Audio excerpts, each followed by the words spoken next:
I'd like each one of you to imagine that you have just been asked to write an article for a very well-known journal with worldwide distribution. And the topic that you're going to write on is what is wrong in the world today. Now think about that for just a moment. What is wrong in the world today? That's a pretty big topic. I mean, we know people who could probably write reams of pages about what's wrong in the world today, but you're going to have the world's attention. And in this limited space of a published article, you need to accurately define the world's problems. You need to accurately put forth solutions so you're not just complaining. It's a pretty daunting task, wouldn't you say? Is there anybody still willing to accept the assignment? I'm not seeing a lot of hands doing this. Okay, there's a couple. This was actually an assignment given to a very well-known newspaper writer by the name of G.K. Chesterton back in the early 20th century. He was given the assignment, what is wrong in the world today? And he took that assignment seriously. He thought about it. He thought long and hard, and eventually he sent his reply to the publisher. This is what it said. Dear sirs, I am.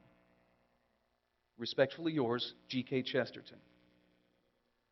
In that two-word response, he gave an amazingly brilliant summary of where the solution to most of the world's problems lie. They lie within us.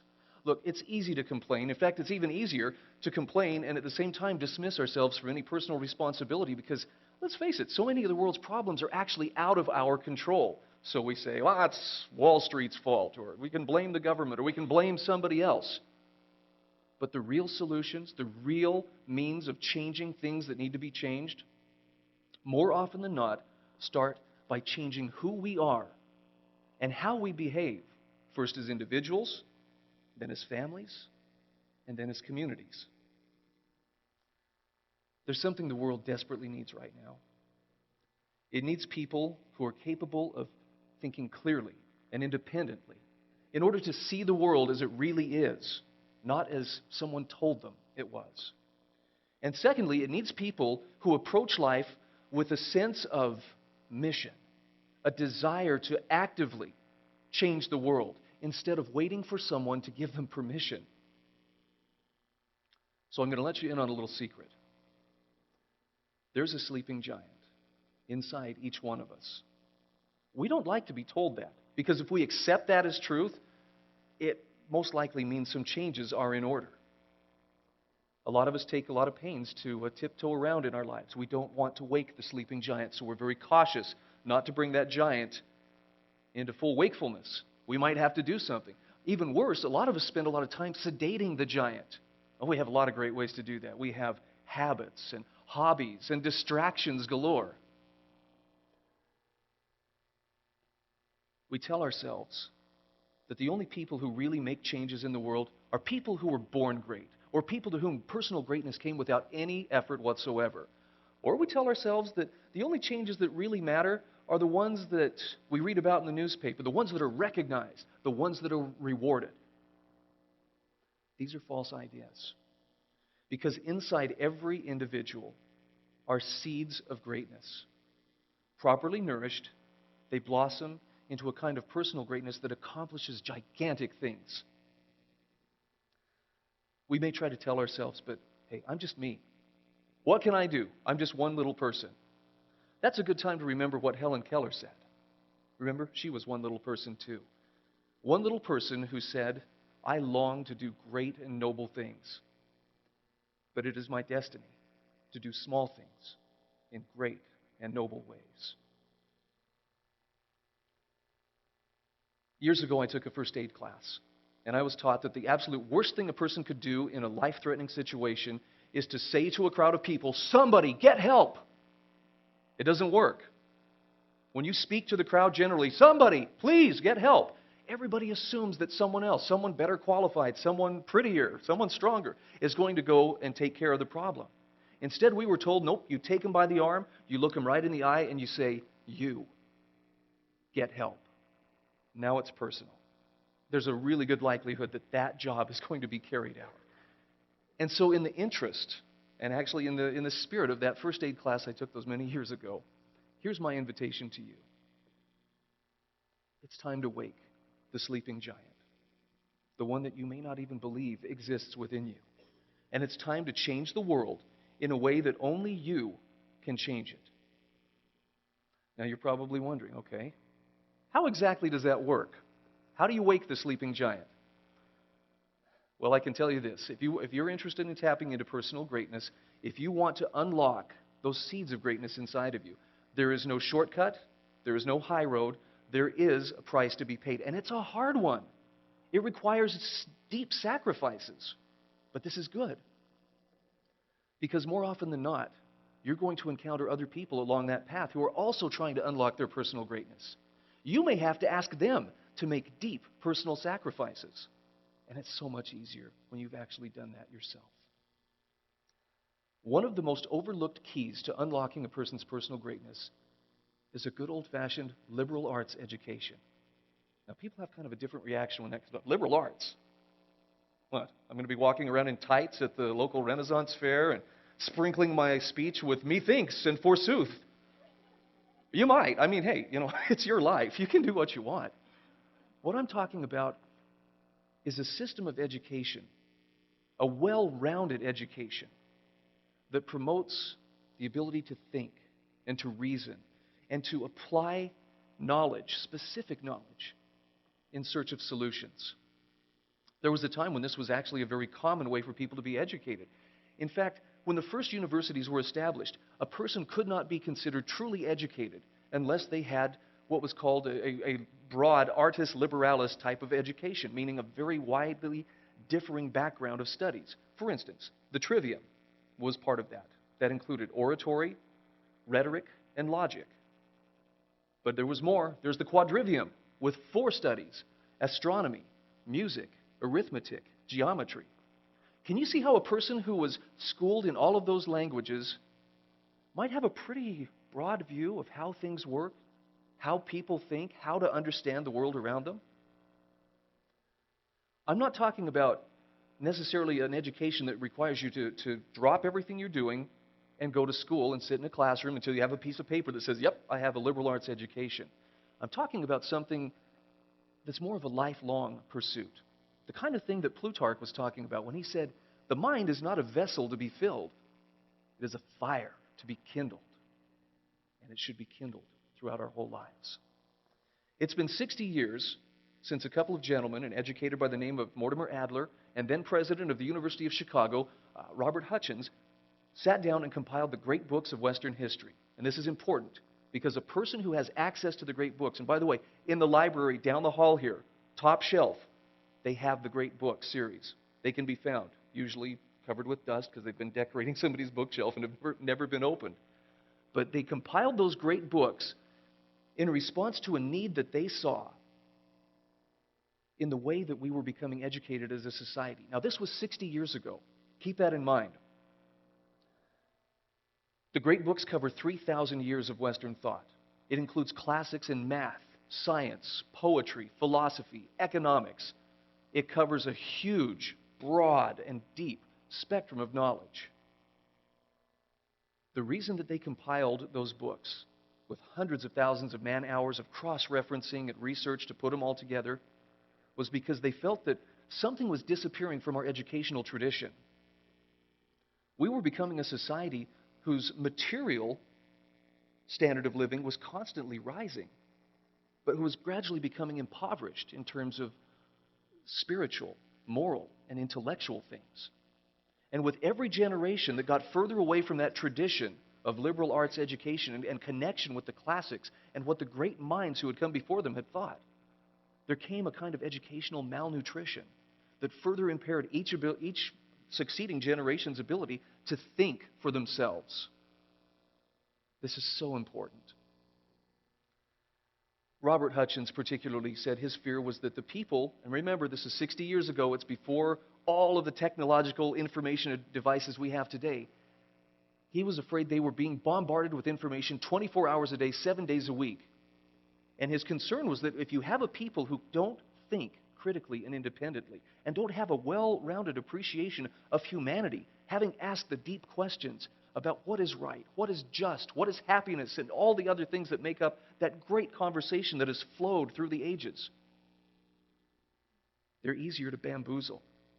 Anybody feel bamboozled today by all the information that comes at you? It's so common. How do you sort out what's worthwhile from what's just fluff, or for that matter, even garbage? Well, with the liberal arts education, you're given the keys to think more independently because you have a connection to the past. You know how we got here from there. You understand the people, the ideas, the principles that shaped where we are today. It won't give you all the answers to life's questions. And actually, Hutchins and Adler were very, very consistent in this when they said, it's not a panacea. This doesn't give you all the answers, but it trains your mind in how to think. You understand the difference?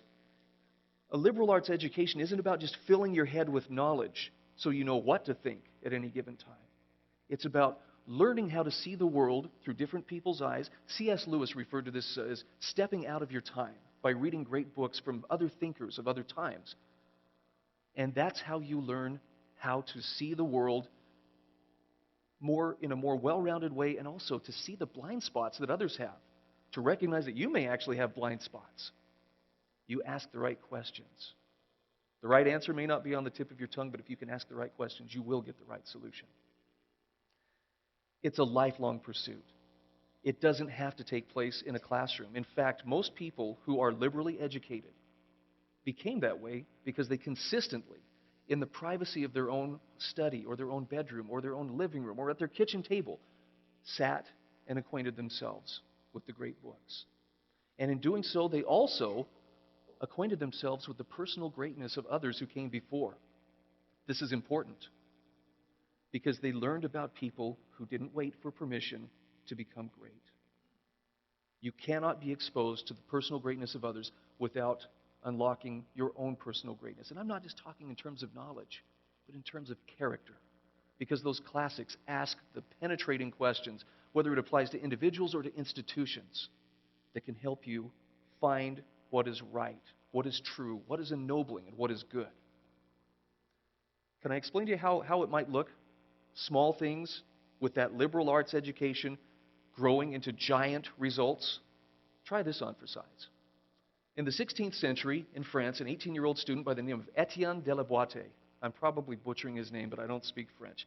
De la Boétie wrote an essay called The Discourse on Voluntary Servitude, in which he described how to topple a tyrant through peaceful, nonviolent resistance. For 300 years, people studied his words. It was a brilliant essay, even if he was 18. Well, actually, after hearing Austin speak, you can understand. Young people sometimes get it. De la Boétie got it.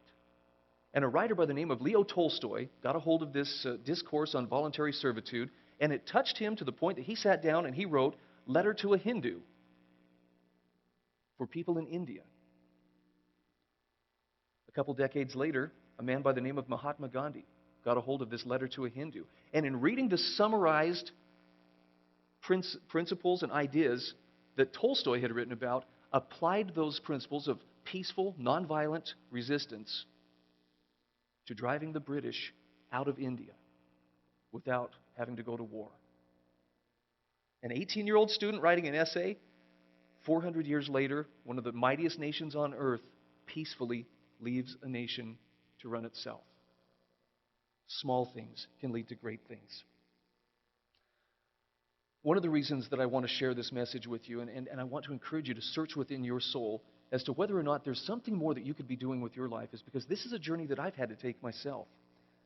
I'm not a risk taker by nature. I've always lived very carefully and tried to minimize risk in my life, but a few years ago I took the biggest risk ever. I stepped off the career path. I actually did enroll in a very small, unaccredited liberal arts school, and I pursued that liberal arts degree. Now, I could see the concern in the faces of family and friends, people who were like, "Oh, what are you doing?"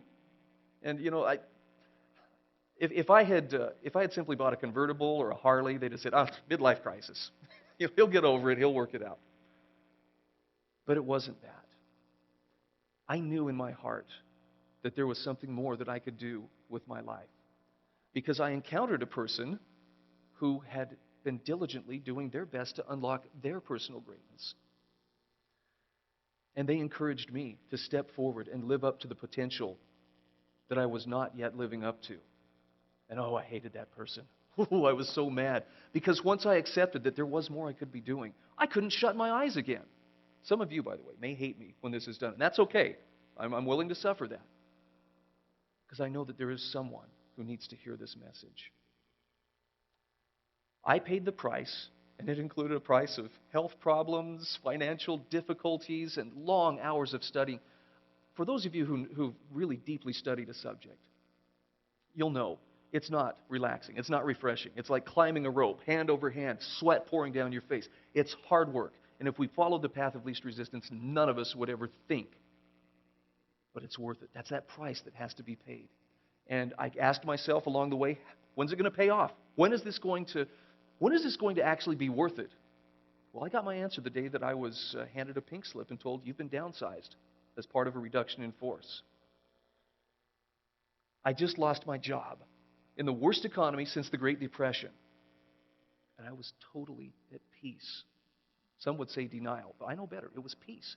And the reason for that was because I was seeing the world through different eyes.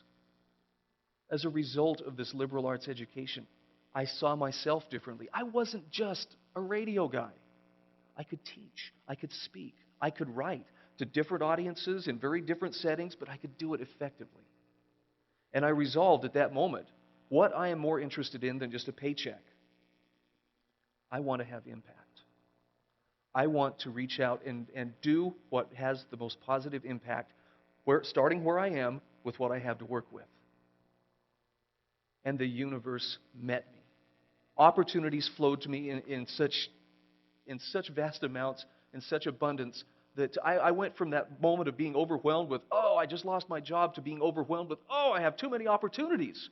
By the way, I hope everybody has a chance to suffer from that at least once. I want you to take away the idea that there's a role and there is a mission for every person who is hearing my voice right now. Every one of us has something that we can do, unique to us, a way that we can change the world.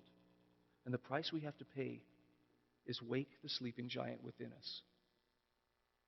And when we see others, we need to help those who are unaware of the giant within them wake their giant. Small things lead to great things. That's why Gandhi said, what you do is inconsequential, but that you do it is essential. Thank you.